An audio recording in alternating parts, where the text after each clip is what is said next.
നമസ്കാരം. ഈ വാർത്താദിനം അവസാനിക്കുമ്പോൾ ഇന്ന് പുറത്തുവന്ന ഏറ്റവും പ്രധാനപ്പെട്ട വാർത്തകളുടെ വിശദാംശങ്ങൾ പ്രേക്ഷകരിലേക്ക് എത്തിക്കുകയാണ് ലേറ്റ് എഡിഷനിലൂടെ. ഞാൻ പ്രവിത ലക്ഷ്മി.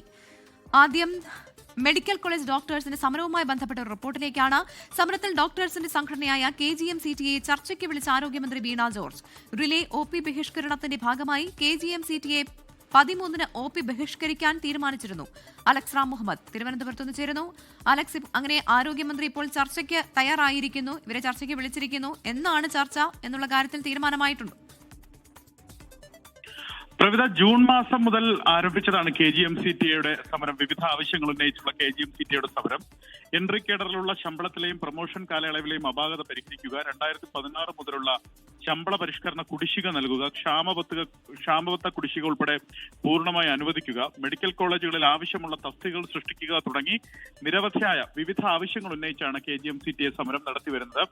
ആദ്യഘട്ടത്തിൽ ആരംഭിച്ച സമരത്തിൽ സർക്കാർ ആ സമരത്തെ പൂർണ്ണമായി അവഗണിച്ചതിൽ പ്രതിഷേധിച്ചാണ് റിലേ OP ബഹിഷ്കരണം എന്ന സമരമുറയിലേക്ക് KGM-CTA കടന്നത്. കഴിഞ്ഞ 3 ദിവസങ്ങളിൽ വിവിധ ആഴ്ചകളിലെ 3 ദിവസങ്ങളിൽ OP ബഹിഷ്കരിക്കുന്ന സമരവുമായി മുന്നോട്ട് പോയി. ഇനി 13-നാണ് റിലേ OP ബഹിഷ്കരണത്തിന്റെ ഭാഗമായി അടുത്ത സമരം നിശ്ചയിച്ചിരുന്നത്. ഈ വരുന്ന 13-നാണ്. ഇതുവരെയും ആരോഗ്യ വകുപ്പോ മന്ത്രിയോ ചർച്ചയ്ക്ക് തങ്ങളെ വിളിച്ചിട്ടില്ല എന്നതിലുള്ള പ്രതിഷേധം KGM-CTA അറിയിച്ചിരുന്നു. ഇതിന് പരിഹാരം എന്നോണമാണ് ആരോഗ്യമന്ത്രി ഇപ്പോൾ അവർ ചർച്ചയ്ക്ക് വിളിച്ചിരിക്കുന്നത്. 13-ന് OP ബഹിഷ്കരണം KGM-CTA തീരുമാനിച്ചിരുന്നു. അതിന് മുന്നോടിയായി സംഘടനയെ ചർച്ചയ്ക്ക് വിളിച്ചിരിക്കും. തിങ്കളാഴ്ചയാണ് ചർച്ച. ഈ ചർച്ചയിൽ തങ്ങളുടെ ആവശ്യങ്ങൾ ഇവർ ഉന്നയിക്കും. ആ ആവശ്യങ്ങളിൽ അനുകൂലമായ ഒരു നടപടി ഉണ്ടായാൽ മാത്രമായിരിക്കും ഈ സമരത്തിൽ നിന്ന് KGM-CTA പിന്നോട്ട് പോകുക.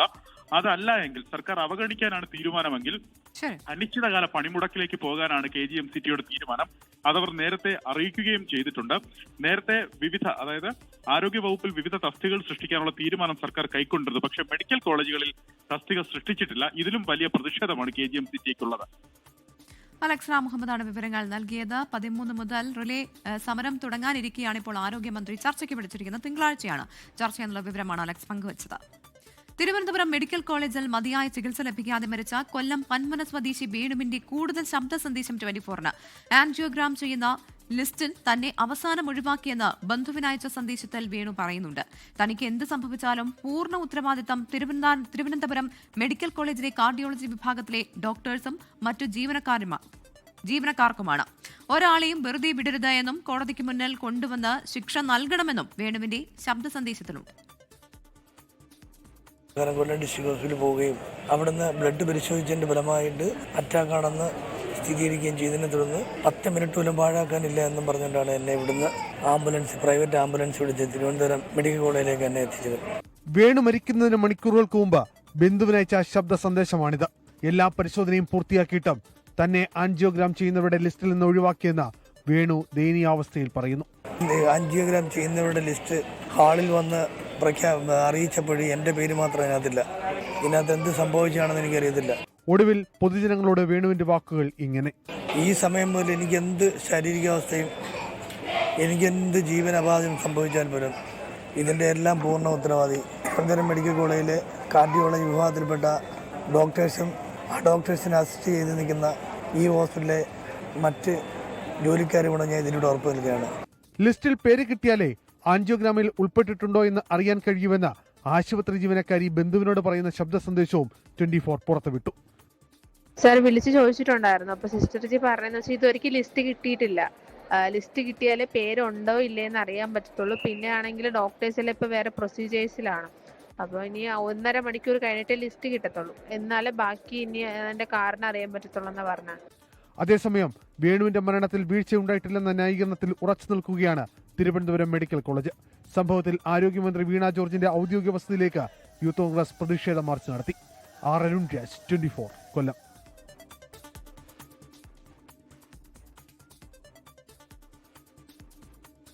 ആരോഗ്യവകുപ്പിനും തിരുവനന്തപുരം മെഡിക്കൽ കോളേജിനുമെതിരെ ആഞ്ഞടിച്ച് ഡോക്ടർ ഹാരിസ് ഹസൻ. കൊല്ലം പന്മന സ്വദേശി വേണു ചികിത്സ ലഭിക്കാതെ മരിച്ച സംഭവത്തിലാണ് കടുത്ത വിമർശനം. വേണുവിനെ തറയിൽ കിടത്തിയത് പ്രാകൃത നിലവാരമാണെന്നും നാടാകെ മെഡിക്കൽ കോളേജ് തുടങ്ങിയിട്ട് കാര്യമില്ല എന്നും ഡോക്ടർ ഹാരിസ് ഹസൻ പറഞ്ഞു. 1986 മെഡിക്കൽ കോളേജിൽ പോകുമ്പോൾ ഉള്ള പോലെ തന്നെ ഇപ്പോഴും രോഗികൾ തറയിൽ കിടക്കുക എന്ന് പറയുന്നത് വളരെ മോശമായിട്ടുള്ളൊരു, നമ്മുടെ സാംസ്കാരിക കേരളത്തിന് തന്നെ അത് വളരെ വിഷമുണ്ടാക്കുന്നൊരു കാര്യമാണ്. അത് ശരിയല്ല.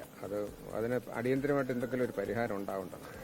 കൊല്ലം പന്മന സ്വദേശി വേണുവിന്റെ മരണത്തിൽ തിരുവനന്തപുരം മെഡിക്കൽ കോളേജിനെതിരെ വലിയ വിമർശനം ഉയരുന്നതിനിടെയാണ് യൂറോളജി വിഭാഗം മേധാവി ഡോക്ടർ ഹാരിസ് തിറക്കലിന്റെ പ്രതികരണം.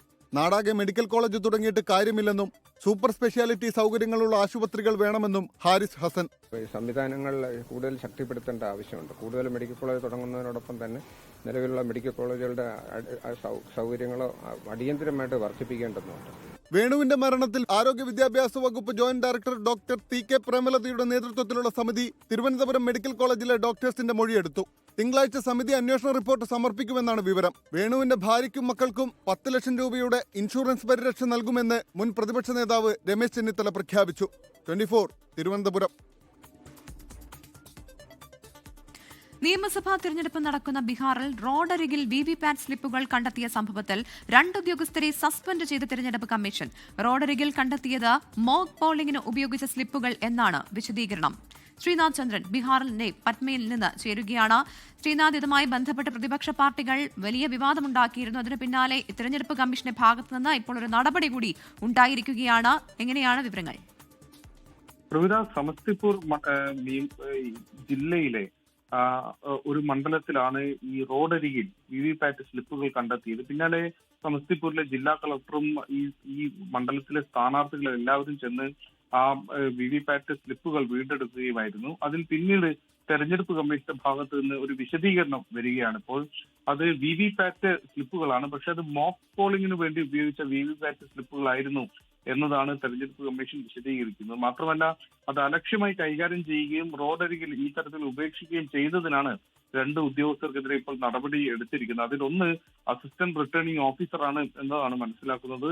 മാത്രമല്ല, ഇതിനെതിരെ ഒരു FIR, ഒരു കേസും ഈ ഘട്ടത്തിൽ രജിസ്റ്റർ ചെയ്തിട്ടുണ്ട് എന്നതും തെരഞ്ഞെടുപ്പ് കമ്മീഷൻ അറിയിച്ചിട്ടുണ്ട്. ആദ്യഘട്ടത്തിൽ ഈ സ്ലിപ്പുകൾ കണ്ടെത്തിയ സമയത്ത് വോട്ടിങ്ങിലെ തിരിമറിയാണ്, അത്തരത്തിൽ തിരിമറി നടത്തിയ സ്ലിപ്പുകളാണ് ഉപേക്ഷിച്ചത് എന്നതടക്കമുള്ള ആരോപണങ്ങൾ ഉയർന്നിരുന്നു. പക്ഷെ തെരഞ്ഞെടുപ്പ് കമ്മീഷൻ ഇപ്പോൾ വിശദീകരിക്കുന്നത് അത് മോക്ക് ഡ്രില്ലിന് ഉപയോഗിച്ച സ്ലിപ്പുകളാണ് എന്നതാണ്.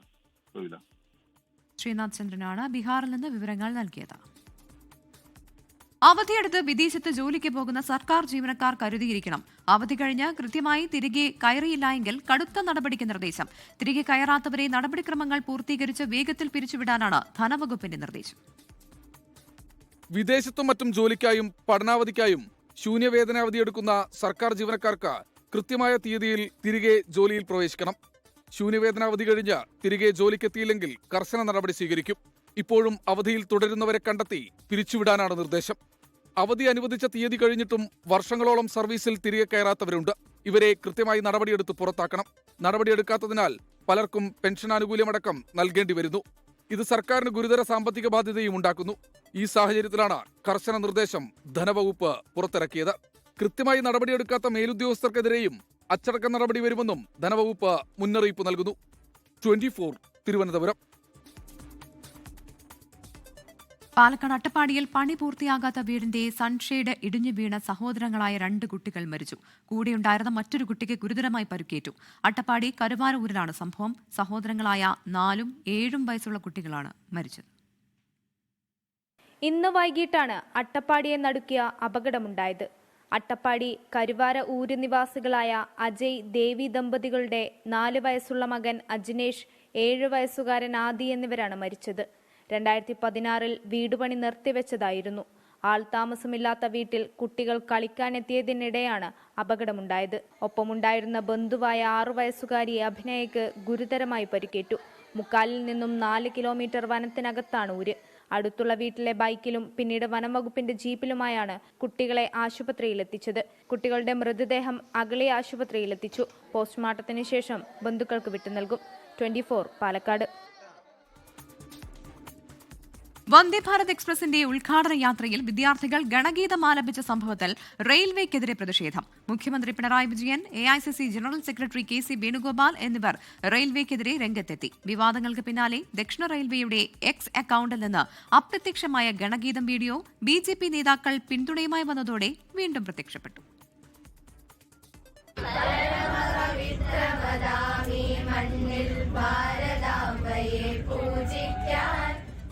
ഇന്ന് ഫ്ളാഗ് ഓഫ് ചെയ്ത എറണാകുളം ബംഗളൂരു വന്ദേഭാരത് എക്സ്പ്രസ് ട്രെയിനിൽ RSS ഗണഗീതം ആലപിക്കുന്ന വിദ്യാർത്ഥികളുടെ വീഡിയോയാണ് ദക്ഷിണ റെയിൽവേ ദേശഭക്തി ഗാനം എന്ന നിലയിൽ എക്സിൽ പങ്കുവച്ചത്. എന്നാൽ റെയിൽവേയുടെ നടപടിക്കെതിരെ വ്യാപക വിമർശനമുയർന്നതോടെ വീഡിയോ എക്സിൽ നിന്നും പിൻവലിച്ചു. ഗാനം സർക്കാരിന്റെ ഔദ്യോഗിക പരിപാടിയിൽ ഉൾപ്പെടുത്തിയത് ഭരണഘടനാ തത്വങ്ങളുടെ ലംഘനമാണെന്ന് മുഖ്യമന്ത്രി പിണറായി വിജയൻ വിമർശിച്ചു.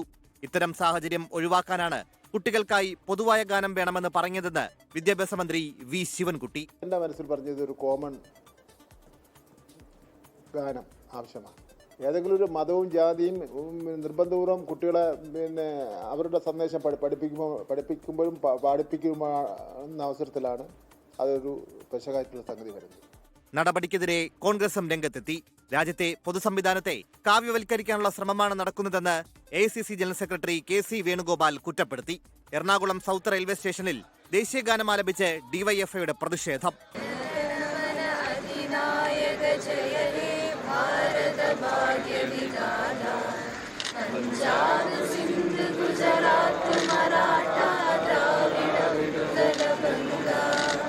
ഭരണഘടനയെ തൊട്ട് സത്യപ്രതിജ്ഞ ചെയ്ത മുഖ്യമന്ത്രി കുട്ടികളുടെ അഭിപ്രായ സ്വാതന്ത്ര്യത്തെ അവഹേളിക്കുന്നെന്ന് BJP സംസ്ഥാന അധ്യക്ഷൻ രാജീവ് ചന്ദ്രശേഖർ പറഞ്ഞു. സർക്കാർ പരിപാടിയിൽ ദേശഭക്തി ഗാനം പാടരുതെന്ന നിലപാട് ഭൂഷണമല്ലെന്ന് BJP നേതാവ് K സുരേന്ദ്രൻ പറഞ്ഞു. അതിനിടെ ദക്ഷിണ റെയിൽവേയുടെ എക്സ് അക്കൗണ്ടിൽ ഗണഗീതം വീണ്ടും പ്രത്യക്ഷപ്പെട്ടു. എറണാകുളം ബംഗളൂരു വന്ദേഭാരത് ഉദ്ഘാടന വേളയിൽ സരസ്വതി വിദ്യാലയ സ്കൂളിലെ കുട്ടികൾ അവരുടെ സ്കൂൾ ഗാനം പാടുന്നു എന്ന തലക്കെട്ടോടെയാണ് പോസ്റ്റ് വീണ്ടും പ്രത്യക്ഷപ്പെട്ടത്. News desk 24. നടി ഗൗരി കിഷനെതിരായ ദേഹനിന്ദാ പരാമർശത്തിൽ ന്യായീകരണങ്ങൾക്കൊടുവിൽ ഖേദം പ്രകടിപ്പിച്ച് യൂട്യൂബർ RS കാർത്തിക്. ദേഹനിന്ദ നടത്തിയിട്ടില്ല എന്നും തന്റെ ചോദ്യം തെറ്റിദ്ധരിക്കപ്പെട്ടു എന്നുമാണ് വിശദീകരണം. ആരെയും ബുദ്ധിമുട്ടിക്കാനില്ല എന്നും പരസ്പരം സ്നേഹത്തോടെയും ബഹുമാനത്തോടെയും മുന്നോട്ടു പോകാനാണ് താൽപര്യമെന്നും ഗൗരി കിഷൻ മറുപടി പറഞ്ഞു. വാർത്താ സമ്മേളനത്തിനിടെയായിരുന്നു യൂട്യൂബറുടെ ദേഹനിന്ദാ പരാമർശം. ഏറെ വിമർശനമുയർന്നെങ്കിലും പരാമർശത്തെ ന്യായീകരിക്കുന്ന നിലപാടാണ് യൂട്യൂബർ RS കാർത്തിക്കിന്റേത്. എന്നാൽ പിന്നീട് ഖേദപ്രകടനം. തന്റെ ചോദ്യം തെറ്റിദ്ധരിക്കപ്പെട്ടെന്നും പരാമർശം ഗൗരി கிருஷ்ணனை வேதனிப்பிச்செങ്കിൽ ഖേദം പ്രകടിപ്പിക്കുന്നുവെന്നും യൂട്യൂബർ. இந்த நிகழ்வால ஏதாவது அவங்களுக்கு மன வருத்தம் ஏற்பட்டிருந்தா, மன காயம் ஏற்பட்டிருந்தா நான் இந்த நிகழ்வுக்கு வருத்தம் தெரிவிச்சுக்கிறேன். எந்த உள்நோக்கமும் இல்லை. இந்த நிகழ்வுக்கு நான் வருத்தம் தெரிவிச்சுக்கிறேன். நன்றி, வணக்கம். തന്നെ പിന്തുണയ്ക്കുകയും ഐക്യദാർഢ്യം അറിയിക്കുകയും ചെയ്ത എല്ലാവർക്കും നന്ദിയെന്നാണ് എക്സിൽ നടി ഗൗരി കിഷന്റെ പ്രതികരണം. വേദിയിലുണ്ടായിട്ടും മൗനം പാലിച്ചതിൽ സംവിധായകൻ അബിൻ ഹരിഹരനും നടൻ ആദിത്യ മാധവനുമെതിരെ വിമർശനമുയർന്നിരുന്നു. എന്നാൽ താൻ കൂടി സംസാരിച്ചാൽ പ്രശ്നം വലുതാകുമോ എന്ന് കരുതിയാണ് മൗനം പാലിച്ചതെന്നും സംഭവത്തിൽ ഗൗരിയോട് ക്ഷമ ചോദിക്കുന്നുവെന്നും സംവിധായകൻ വ്യക്തമാക്കി. 24 ഡൽഹി. ലൈംഗികാരോപണങ്ങൾ നേരിടുന്ന രാഹുൽ മാങ്കൂട്ടത്തിൽ MLAയുമായി വേദി പങ്കിട്ടതിലെ വിശദീകരണത്തിൽ മലക്കം മറിഞ്ഞ് വിദ്യാഭ്യാസ മന്ത്രി വി ശിവൻകുട്ടി. തിരഞ്ഞെടുക്കപ്പെട്ട പ്രതിനിധിയെ ഒഴിവാക്കി നിർത്തുന്നത് ശരിയല്ല എന്നായിരുന്നു മന്ത്രിയുടെ ആദ്യ പ്രതികരണം. എന്നാൽ വിദ്യാർത്ഥികൾക്ക് മാതൃകയാകേണ്ട വേദികളിൽ നിന്ന് ആരോപണ വിധേയർ വിട്ടുനിൽക്കണമെന്ന് പിന്നീട് മന്ത്രി പ്രസ്താവനാക്കുറിപ്പിറക്കി. പാലക്കാട് ശാസ്ത്രോത്സവം ഉദ്ഘാടനത്തിനായിരുന്നു മന്ത്രി വി ശിവൻകുട്ടിക്കൊപ്പം രാഹുൽ മാങ്കൂട്ടത്തിൽ MLAയും വേദി പങ്കിട്ടത്. ഇന്ന് രാവിലെ മാധ്യമങ്ങളെ കണ്ടപ്പോൾ വേദി പങ്കിട്ടതിൽ തെറ്റില്ലെന്ന് മന്ത്രി ന്യായീകരിച്ചു. ബോധപൂർവം ഒരാളെ ചവിട്ടിത്താഴ്ത്തേണ്ട കാര്യമില്ലെന്നും മന്ത്രിയുടെ പരാമർശം. രാഹുൽ മാങ്കൂട്ട MLA എന്നുള്ള നിലയിൽ അദ്ദേഹം പങ്കെടുക്കുന്ന പരിപാടിയൊന്നും ചെറുക്കുന്നില്ലേ, ഞങ്ങൾ തടയുന്നില്ല. ബോധപൂർവ്വം ഏതെങ്കിലും ഒരു വ്യക്തിയെ അവസരം കിട്ടി എന്നതുകൊണ്ട് ചവിട്ടി തേച്ച് റെഡിയാക്കുന്ന ഒരു സഭ എടുക്കുന്നില്ല. ഉച്ചയോടെ നിലപാട് മാറ്റി. രാഹുൽ ശാസ്ത്രോത്സവ വേദിയിലെത്തിയത് ശരിയായില്ല. ഇത്തരം വേദികളിൽ നിന്ന് ആരോപണ വിധേയർ സ്വയം വിട്ടുനിൽക്കണം. കുട്ടികളുള്ള വേദിയിലെത്തിയതിൽ സൃഷ്ടിച്ച ആശങ്കയും അതൃപ്തിയും മനസ്സിലാക്കുന്നതാണ്. ജനപ്രതിനിധിയെ വേദിയിൽ നിന്ന് മാറ്റി നിർത്താനാകില്ല. ധാർമ്മികതയും മാന്യതയും സ്വയം പാലിക്കണം. ഭാവിയിൽ ഇത്തരം സംഭവങ്ങൾ ഉണ്ടാകാതെ ശ്രദ്ധിക്കാൻ വിദ്യാഭ്യാസ വകുപ്പിന് നിർദ്ദേശം നൽകുമെന്നും വിദ്യാഭ്യാസ മന്ത്രി വി ശിവൻകുട്ടി അറിയിച്ചു. രാഹുൽ മാങ്കൂട്ടത്തിലിനെ ശാസ്ത്രോത്സവം സംഘാടക സമിതിയിൽ ഉൾപ്പെടുത്തിയതും വിവാദമായിരുന്നു. 24 തിരുവനന്തപുരം. കോഴിക്കോട് ഓൺലൈൻ ടാക്സി തടഞ്ഞ് വീണ്ടും പ്രതിഷേധം. കരിപ്പൂർ വിമാനത്താവളത്തിന് സമീപമാണ് ഓൺലൈൻ ടാക്സി തടഞ്ഞ് ഓട്ടോ ഡ്രൈവർ പ്രതിഷേധിച്ചത്. ഓൺലൈൻ ടാക്സിക്കെതിരെയുള്ള ഗതാഗത മന്ത്രിയുടെ പ്രസ്താവനയ്ക്ക് പിറകെയാണ് തുടർച്ചയായ പ്രതിഷേധം. കരിപ്പൂർ വിമാനത്താവളത്തിന് സമീപമായിരുന്നു ഓൺലൈൻ ടാക്സി തടഞ്ഞ് ഓട്ടോ ഡ്രൈവറുടെ പ്രതിഷേധം. വിമാനയാത്രക്കാരിയായ യുവതിയാണ് കാറിൽ ഉണ്ടായിരുന്നത്. പ്രതിഷേധത്തെ തുടർന്ന് ഏറെ വൈകിയാണ് യാത്ര പുനരാരംഭിച്ചത്. കഴിഞ്ഞ ദിവസവും കോഴിക്കോട്ടെ ഓൺലൈൻ ടാക്സി ഡ്രൈവർക്കെതിരെ ഭീഷണിയും കയ്യേറ്റ ശ്രമവും ഉണ്ടായിരുന്നു. ഗതാഗത മന്ത്രി കെ.ബി. ഗണേഷ് കുമാറിന്റെ കഴിഞ്ഞ ദിവസത്തെ പ്രസ്താവനയ്ക്ക് പിറകെയാണ് പ്രതിഷേധം ആവർത്തിക്കുന്നത്. ഊബറിന്റെ കാര്യത്തിൽ ഒരു ഇന്റഗ്രേറ്റഡ് പോളിസി രൂപീകരിക്കണമായിരുന്നു ട്രാൻസ്പോർട്ട് ഡിപ്പാർട്ട്മെന്റ്. അത് രൂപീകരിച്ചിട്ടുണ്ട്. അപ്പോൾ ഊബർ രജിസ്ട്രേഷനിൽ ഇതിനകത്ത് ഈ ഊബറും ഓല എന്ന് പറഞ്ഞ 2 കമ്പനി വളരെ പ്രധാനപ്പെട്ടാണ്. ഇവർ കേരളത്തിൽ രജിസ്റ്റർ ചെയ്തിട്ടില്ല. അതിൽ 3 കമ്പനി ഉള്ളതിൽ 1 കമ്പനി രജിസ്റ്റർ ചെയ്തിട്ടുണ്ട്. ഈ പ്രസ്താവന നവമാധ്യമങ്ങളിലൂടെ പ്രചരിച്ചതോടെയാണ് പരമ്പരാഗത ടാക്സി ഡ്രൈവർമാർ ഓൺലൈൻ ടാക്സി ഡ്രൈവർമാരെ മർദ്ദിക്കുകയും യാത്ര തടസ്സപ്പെടുത്തുകയും ചെയ്യുന്നത്. വിവിധ കമ്പനികൾക്ക് കീഴിലായി 400-ലധികം ഓൺലൈൻ ടാക്സി ഡ്രൈവർമാർ കോഴിക്കോട് മാത്രം ജോലി ചെയ്യുന്നുണ്ട്. ഓൺലൈൻ ടാക്സി കമ്പനികൾക്ക് ലൈസൻസ് ഏർപ്പെടുത്താൻ കേന്ദ്രം പരിഷ്കരിച്ച പുതിയ നയം പുറത്തിറക്കിയിട്ടുണ്ട്. ഇതിൽ ഓൺലൈൻ ടാക്സി കമ്പനികൾ രജിസ്റ്റർ ചെയ്യണം. ഈ നടപടികൾ പുരോഗമിക്കുന്നതിനിടെയാണ് അനിഷ്ട സംഭവങ്ങൾ ആവർത്തിക്കുന്നത്. Sameer C Muhammad, 24 Kozhikode. Thiruvananthapuram metro rail അലൈൻമെന്റിന് അംഗീകാരമായതോടെ DPR തയ്യാറാക്കാനുള്ള നടപടികളുമായി കൊച്ചി മെട്രോ റെയിൽ ലിമിറ്റഡ് മുന്നോട്ട്. DPRന് കേന്ദ്ര അംഗീകാരമായാൽ 30 മാസത്തിൽ നിർമ്മാണം പൂർത്തീകരിക്കാനാകുമെന്ന് KMRL MD ലോക്നാഥ് ബെഹ്റ 24നോട് പറഞ്ഞു. പദ്ധതിക്ക് 6 മാസത്തിനകം കേന്ദ്രാനുമതി ലഭിക്കുമെന്നാണ് KMRLന്റെ പ്രതീക്ഷ. തിരുവനന്തപുരം നഗരത്തിന്റെ കാലങ്ങളായുള്ള ആവശ്യം. ചർച്ചകൾ മോണോ റെയിലിൽ തുടങ്ങി. ലൈറ്റ് മെട്രോയിൽ നിന്ന് പൂർണ്ണതോതിലുള്ള മെട്രോ എന്ന തീരുമാനത്തിലാണ് ഇപ്പോൾ എത്തി നിൽക്കുന്നത്. അലൈൻമെന്റ് അംഗീകരിച്ചതോടെ DPR തയ്യാറാക്കുന്നതാണ് അടുത്ത ഘട്ടം. പൂർണ്ണമായും എലിവേറ്റഡ് പാതയുടെയും ഭൂഗർഭ പാതയുടെയും DPR തയ്യാറാക്കും. സർക്കാർ അംഗീകാരം ലഭിച്ചാൽ അടുത്ത നടപടി കേന്ദ്ര അനുമതി തേടുകയാണ്. കേന്ദ്ര അംഗീകാരം നേടിയാൽ ആധുനിക നിർമ്മാണ സംവിധാനങ്ങൾ ഉപയോഗിച്ച് 30 മാസത്തിൽ നിർമ്മാണം പൂർത്തിയാക്കാനാകുമെന്നാണ് പ്രതീക്ഷ. എല്ലാ സ്റ്റേഷനുകളിലും പാർക്കിംഗ് ഉൾപ്പെടെ ഒരുക്കിയാകും തിരുവനന്തപുരം മെട്രോ എന്ന് KMRL MD ലോക്നാഥ് ബെഹ്റ. ഇപ്പോഴത്തെ ടെക്നോളജി നമുക്ക് വളരെ അഡ്വാൻസ്ഡ് ആയതുകൊണ്ട് കൺസ്ട്രക്ഷൻ ടെക്നോളജി, അപ്പോൾ നമുക്ക് ആക്ച്വലി 30 മന്തിലെ പൂർത്തിയാക്കാം. ട്രിവാൻഡ്രമിലെ നമ്മുടെ ആക്ച്വലി എല്ലാ സ്റ്റേഷനിലെ പാർക്കിംഗ് ഏരിയ ഉണ്ടാക്കണം. അതാണ് ഞങ്ങൾ ആക്ച്വലി പ്രതീക്ഷിക്കുന്നത്. കാരണം കൊച്ചിയിലെ അതല്ല ഇല്ല. പാപ്പനംകോട് നിന്ന് ആരംഭിച്ച് തമ്പാനൂർ, പാളയം, ഉള്ളൂർ, ശ്രീകാര്യം, കഴക്കൂട്ടം വഴി എയർപോർട്ട് ഇഞ്ചക്കലിൽ അവസാനിക്കുന്ന രീതിയിലാണ് അലൈൻമെന്റ്. 31 കിലോമീറ്ററിൽ 27 സ്റ്റോപ്പുകൾ ഉണ്ടാകും. 3 ഇന്റർചേഞ്ച് സ്റ്റേഷനുകൾ ഉണ്ടാകും. മുന്നൊരുക്കമെന്ന നിലയിൽ പട്ടം, ഉള്ളൂർ, ശ്രീകാര്യം എന്നീ മേൽപ്പാലങ്ങളുടെ നിർമ്മാണ ചുമതല നേരത്തെ തന്നെ കൊച്ചി മെട്രോ റെയിൽ ലിമിറ്റഡിന് കൈമാറിയിരുന്നു. 24 തിരുവനന്തപുരം. തദ്ദേശ തെരഞ്ഞെടുപ്പ് ചൂടിൽ കേരളം.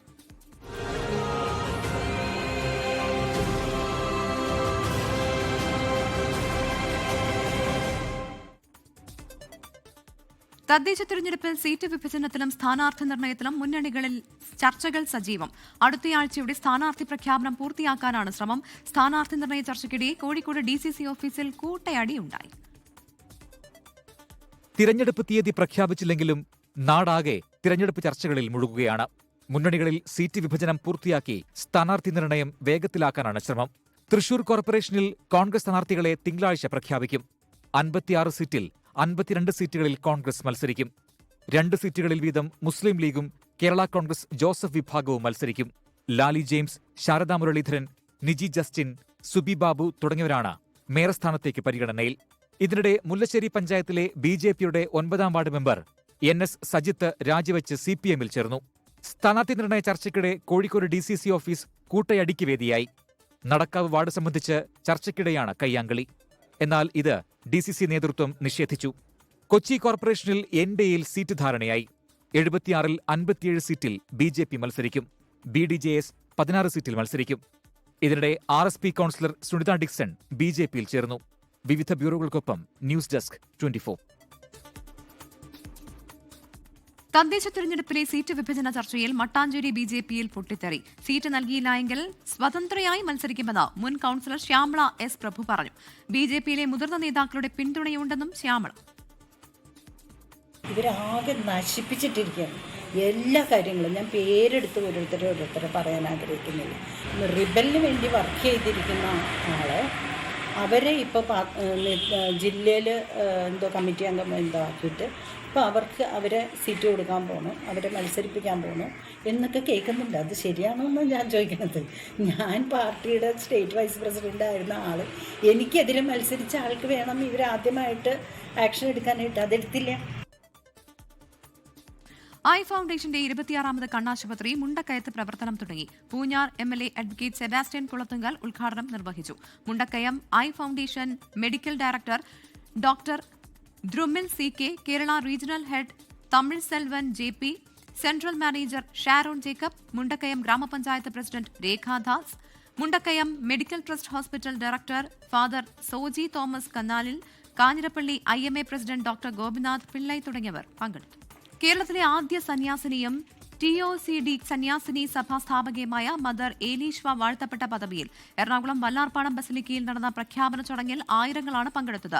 മാർപ്പാപ്പയുടെ പ്രത്യേക പ്രതിനിധി മലേഷ്യയിലെ പെനാങ് രൂപതയുടെ മെത്രാൻ കർദിനാൾ സെബാസ്റ്റ്യൻ ഫ്രാൻസിസ് മദർ ഏലീശ്വയെ വാഴ്ത്തപ്പെട്ടവളായി പ്രഖ്യാപിച്ചു.